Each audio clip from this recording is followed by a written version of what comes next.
दोस्तों, अस्सलाम वालेकुम।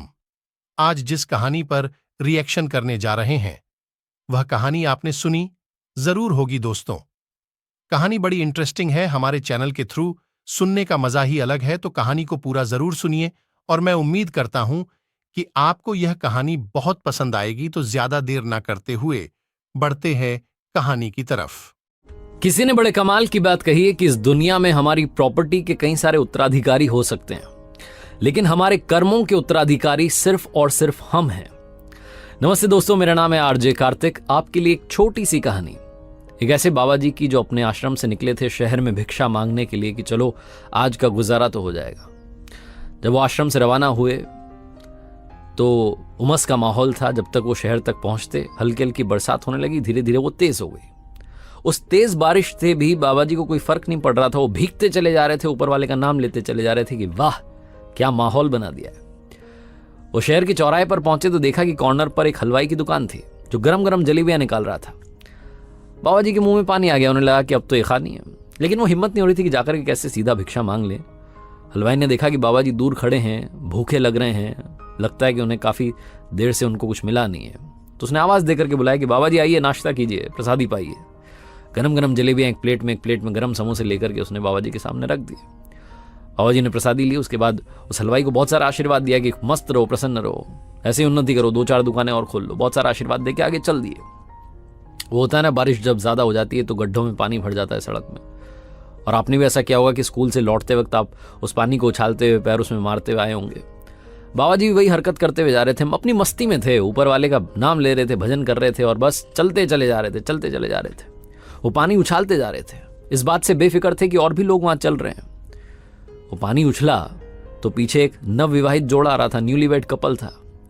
वो जो वाइफ थी उसकी साड़ी पर जाकर के वो कीचड़ हल्का सा लग गया। जो उसका हस्बैंड था वो बड़ा गुस्से में आ गया। उसने कहा मेरी पत्नी के कपड़े खराब कर दिए। इस बाबा ने दौड़ करके आगे बढ़ा और बाबा जी से उलझ गया, बहस करने लगा, उनको एक के बाद एक अपशब्द कहने लगा, गालियां निकालने लगा। उसकी वाइफ आई दौड़ करके कि अरे मत करो ना प्लीज, छोड़ो ये सब बात, अब इग्नोर मारो, ठीक हो जाएगी, साड़ी धो लेंगे, कोई टेंशन नहीं, नई साड़ी ले लेंगे। वो काफी कुछ समझा रही थी लेकिन वो कन्विंस नहीं हो रहा था। वो लड़का गुस्से में, उसका गुस्सा बढ़ता जा रहा था। वाइफ भी पीछे हट गई। गुस्से गुस्से में उस लड़के ने, उस पति ने बाबा जी को एक थप्पड़ रसीद कर दी, जोर का थप्पड़ मारा। बाबा जी धड़ाम से जमीन पर गिर गए। जमीन पर गिरे तो आसमान की तरफ देख करके बोले कि वाह ऊपर वाले, क्या माया है।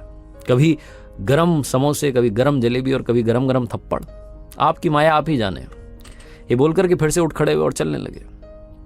ये न्यूलीवेड कपल भी आगे आगे जा रहा था अपने घर के लिए। लड़का कहता जा रहा था कैसे लोग हैं ये, वो बड़बड़ाता जा रहा था और स्पीड में अपने घर की तरफ बढ़ गए। पहुंच गए घर पर। ये जो कपल था, पति पत्नी, उनका घर थोड़ा सा हाइट पर था, सीढ़ियां चढ़ के जाना था। वो बरसात हुई थी तो सीढ़ियां गीली थीं। गुस्से में तो था ही लड़का। उसका पैर फिसल गया और जमीन पर गिरा तो उसके सर में चोट लग गई, खून बहने लगा, बेहोश हो गया। वाइफ ने आवाज लगा करके लोगों को बुलाया कि आइए मदद कीजिए, मेरा पति जो है गिर गया। ये वो भीड़ इकट्ठी हो गई। लोगों ने पूछा कि क्या हुआ, तो पत्नी कहने लगी कि वो बाबा जी पीछे मिले थे, उन्होंने जरूर श्राप दिया है मेरे पति को, क्योंकि अभी इन्होंने थप्पड़ मारी है ना बाबा को, तो बाबा ने गुस्से में आकर के श्राप दिया, इसीलिए मेरे पति बेहोश हो गए। वो बहुत रोती जा रही थी। उस भीड़ में कुछ लड़के थे जिनको लगा कि बाबा को सबक सिखाना पड़ेगा। मतलब इतनी हिम्मत कि एक थप्पड़ इस लड़के ने मार दिया तो उसे श्राप दे दिया। वो लड़का गिर गया, बेहोश हो गया। जरूर बाबा ने कोई टोना टोटका किया है। दौड़ करके वो लड़के जो थे, पीछे से बाबा जी आ ही रहे थे, उनको घेर लिया, मारने की तैयारी करने लगे। तभी बाबा जी ने कहा रुको रुको रुको, एक बात बताओ, मार क्यों रहे हो? तो लड़कों ने कहा कि आपने वो श्राप दिया ना उस पति को जिसने आपको थप्पड़ मार दिया था, इसलिए आपकी पिटाई होगी। आपको श्राप देने की जरूरत क्या थी? बाबा जी ने कहा कि तुम्हें पता है उसने थप्पड़ क्यों मारी? तो लड़कों ने कहा नहीं, हमें नहीं पता क्यों मारी। तो बाबा जी ने कहा कि उस लड़के ने मुझे थप्पड़ इसलिए मारी क्योंकि जो उसकी यार है, जो उसकी पत्नी है, उसके कपड़े मेरी वजह से खराब हो गए थे। मैं पानी उछालता चला जा रहा था, मैंने उसकी यार के कपड़े खराब कर दिए तो उसने मुझे थप्पड़ मार दी। तुम्हें मालूम है मेरा यार कौन है? मेरा यार ऊपर वाला है।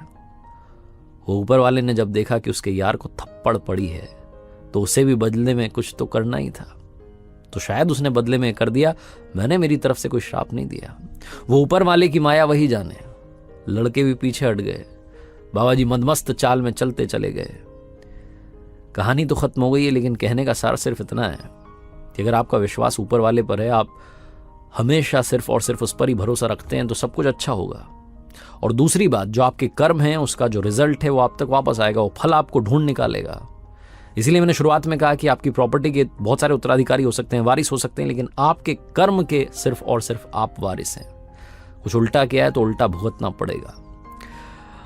एक बार फिर से आपसे बस ये कहना चाहता हूं, ऊपर वाले के आशीर्वाद के साथ, अपनी फैमिली के प्यार के साथ और अपनी सच्ची मेहनत के साथ कर दिखाओ कुछ ऐसा कि दुनिया करना चाहे आपके जैसा। याद रखिए, हर